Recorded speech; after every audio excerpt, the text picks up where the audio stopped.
윤석열 전 대통령이 총선을 압승하면 한동훈을 총리시키려고 했었다 이런 얘기했어요 어제. 저 이거 보면서 야 이거는 그냥 거짓말이 끝판왕까지 간 거 아닌가라는 생각이 들더라고요. 이거 어떻게 보셨어요? 저는 그냥 이제 그 홍준표 후보의 그 얘기를 보면은 이제 그런 게 있어요. 네. 집에 이렇게 뭔가 상이 이렇게 있으면 뭐 트로피 같은 거? 아니 상. 초상. 아 초상. 네. 네. 초상이 이렇게 있으면은 네. 거기에 이제 그 형제들이 모여가지고 뭐 이런저런 상속 재산 같은 것들을 얘기하고 할 때 그럴 때 이제 서로의 어떤 효도나 이런 것들을 강조하시는 어르신이 한 분 오셔가지고 그 형제들한테 그런 얘기를 하는 분이 계세요. 아버지가 생전에 이 아파트 너한테 주려고 했는데 너는 이놈아 불효나 하고 그 얘기의 정당 버전이 아니었나. 이 아파트 너한테 주려고 했는데 너 임마 응? 아버지 말씀 잘 듣고 하면 잘 하지도 않고 연락도 안 하고 이러면서 깐족깐족 따지긴 하고 이러면서 근데 이제 그런 얘기들이 아이고, 이제 있어가지고 그래서 진짜 진짜 이 아파트 나한테 주시려고 했어요. 아니 엠빵 해야지 이렇게 바로 하실 겁니다. 준다고 하니 진짜 주는 줄 알았나 보다. 그냥 딱 그 상황이었습니다. 그냥 비유가 딱이다. 그 얘기하시네요. 이게 네. 사실관계도 맞지 않고. 그렇죠. 그러니까 비대위원장 하고 나서 쫓아내려고 얼마나 그랬어요. 그만두라고 얘기하고 했고 또 총선을 망치기 위해서 얼마나 노력을 했습니까, 저분들께서.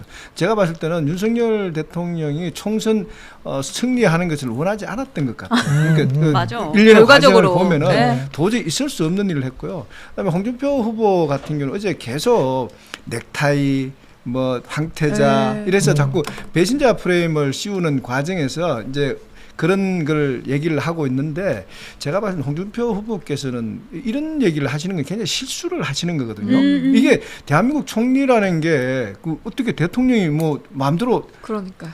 아니 홍준표 후보하고 왜 상의를 합니까 그걸?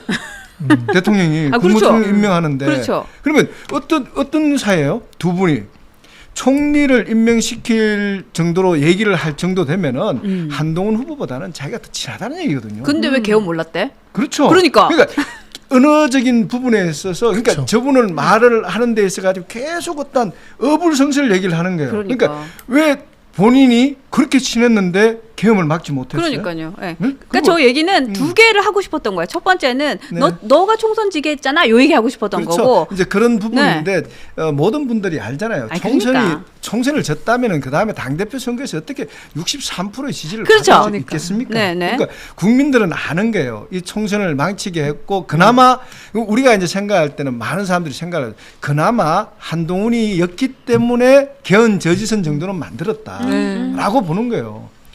여의도 연구소에서 끊임없이 뭐 우리가 이제 정확한 데이터는 아니지만은 얘기를 했대요. 네. 이래 가다가는 참패다. 백석도 못 얻는다라고 했는데 대통령은 인지를 못했다는 거잖아요. 끊임없이 거기에 대해서 인지를 못하고 총선 결과를 가져왔을 때 그걸 뭐 참모이고 화를 냈다고. 저 얘기했다가 그 되치기 당한 게 아니 총리 시켜달라고 하신 거 맞아요? 그 얘기하는데 내가 얼마나 속이 시원하던지. 그렇죠. 언론에 많이 나왔죠. 그러니까. 본인이 총리 하고 싶다는 그러니까. 얘기가 언론에 많이 회자됐죠. 네. 이게 이제 그 홍준표 후보의 어제 전략은 아주 간단했습니다. 저는 이번 대선 경선이 이 둘의 싸움이 될 거라고 봤거든요. 하나가 감정적 애도, 그 다음에 전략적 선택, 이 두 가지의 싸움이에요. 근데 네. 이제 홍준표 후보는 어제 자신이 기댈 곳이 감정적 애도밖에 없기 때문에 감정적 애도를 극대화시킬 그 전략을 쓴 것이다. 그러네. 그래서 후보가 되는 게 목적. 근데 감정적 애도를 가지고는 이재명을 못 잡거든요. 네네. 그래서 전략적 선택으로 넘어가는 것을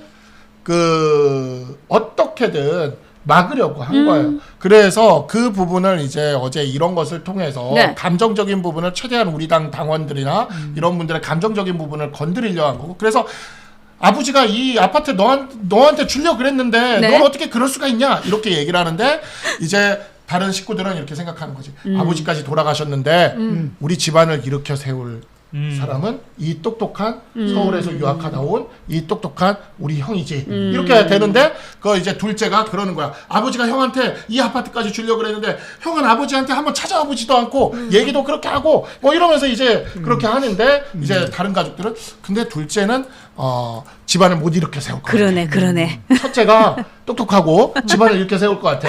뭐 첫째가 아버지한테 했던 거 생각하면 약간 괘씸하긴 한데 집안을 일으켜 세울 것 같으니까 그쪽으로 선택을 할 것 같거든요. 그러니까 어떻게 우리 아버지한테 이럴 수가 있어 하면서 이제 계속 돌아가신 아버지를 얘기를 하면서 아버지가 너를 어떻게 키웠는데.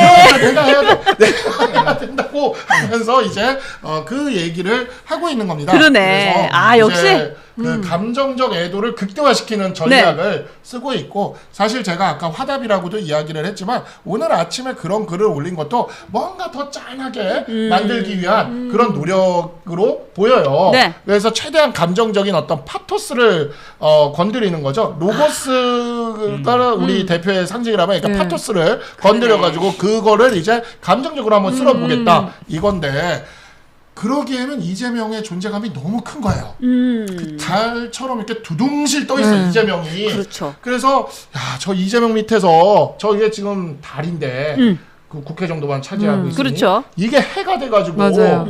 백주 대낮에도 그냥 이재명 해가 그냥 여길 가도 떠 있고 저길 가도 떠 있고 그래가지고 이제 그냥 이렇게 쨍쨍 내려찌고 있으면 그 삼복 더위 속에 우리가 어떻게 살까를 생각하면. 맞아요. 좀 정신 차려야지. 싸가지는 네. 없었다고 네. 생각이 정신 들었어도 차려야지. 네. 똑똑하고 유능하고 잘난 네. 우리 네.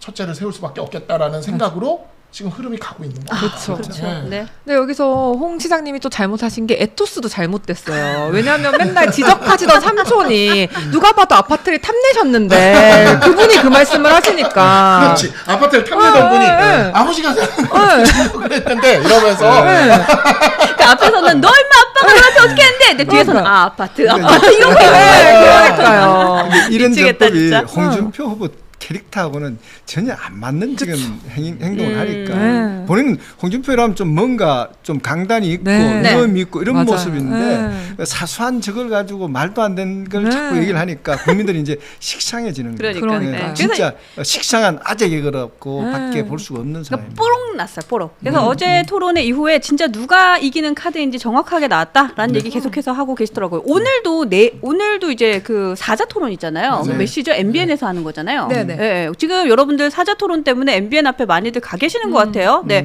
혹시 방송 보시고 또 서울 인근에 계시는 분들은 MBN 앞에 가셔서 또 응원 많이 해주셔도 좋을 것 같습니다. 아까 어떤 분께서 거기도 좀 응원해 주세요라고 하는데, 하여튼 TV 보시면서 네 핸드폰으로 보시면서 저희가 요즘에 손가락 응원단이라고 있어요. 엄청 열심히 하시잖아요. 그리고 또 현장 나가실 수 있는 분들은 현장에서도 함께 하시면 좋겠습니다.